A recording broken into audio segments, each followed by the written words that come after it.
সালের ছাত্র জনতার অভ্যুত্থান পরবর্তী এই নতুন বাংলাদেশে বাংলাদেশ জামায়াত ইসলামী কর্তৃক আয়োজিত আজকের এই জাতীয় সমাবেশে বাংলাদেশের ছাত্র জনতা,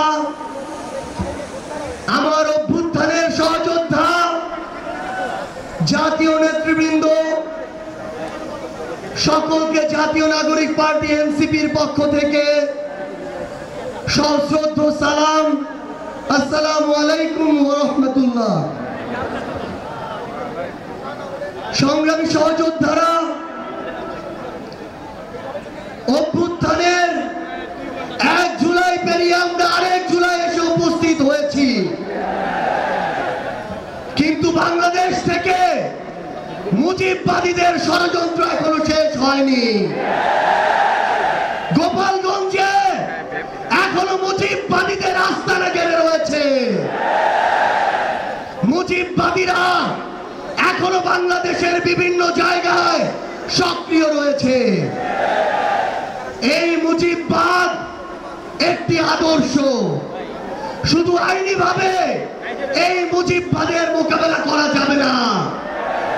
আমাদেরকে অর্থনৈতিকভাবে, রাজনৈতিকভাবে, সাংস্কৃতিকভাবে এই মুজিববাদের কোমর ভেঙে দিতে হবে।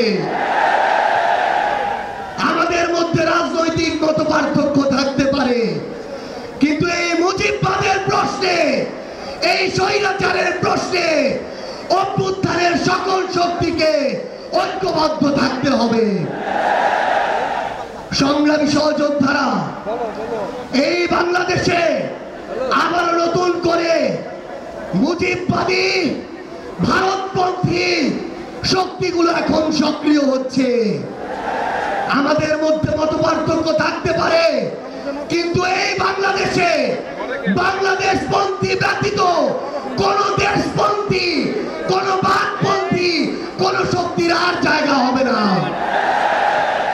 সংগ্রামী সহযোদ্ধারা, এই বাংলাদেশে আর ভারতীয় আধিপত্যবাদের জায়গা হতে দেওয়া যাবে না।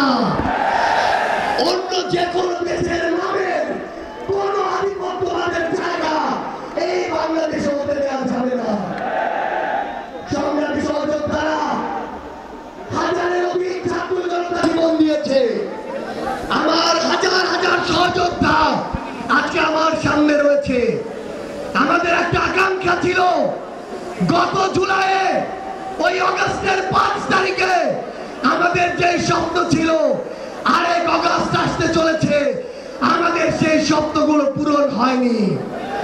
অন্তর্বর্তীকালীন সরকারের কাছে আমরা সুশীল সরকারের ভূমিকা চাই না।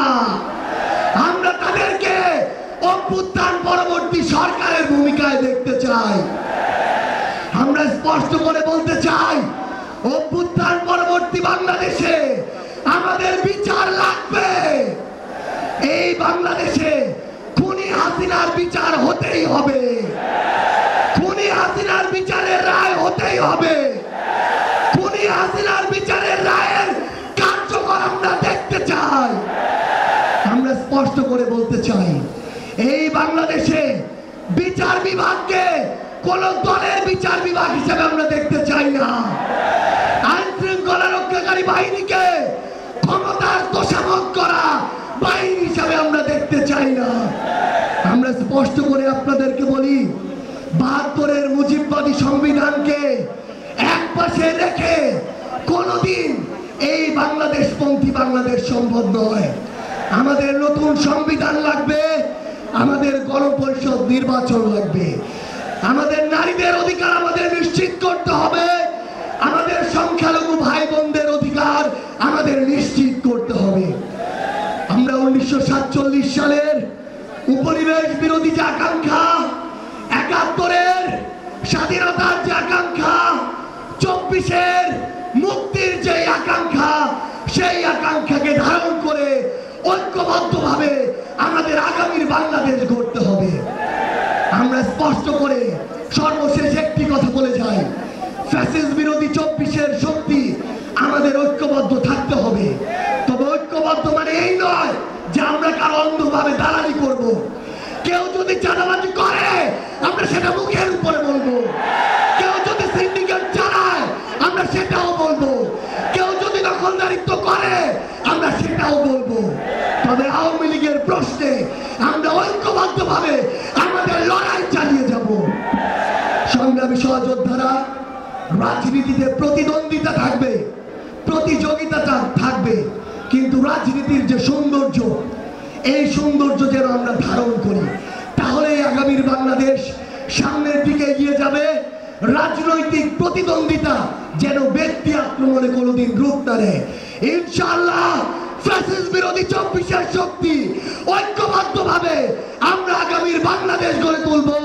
আপনাদের সাথে আমাদের আবারও দেখা হবে লড়াইয়ের রাজপথে অথবা বিজয়ে। ইনকিলাব জিন্দাবাদ। সংগ্রামী ভাই।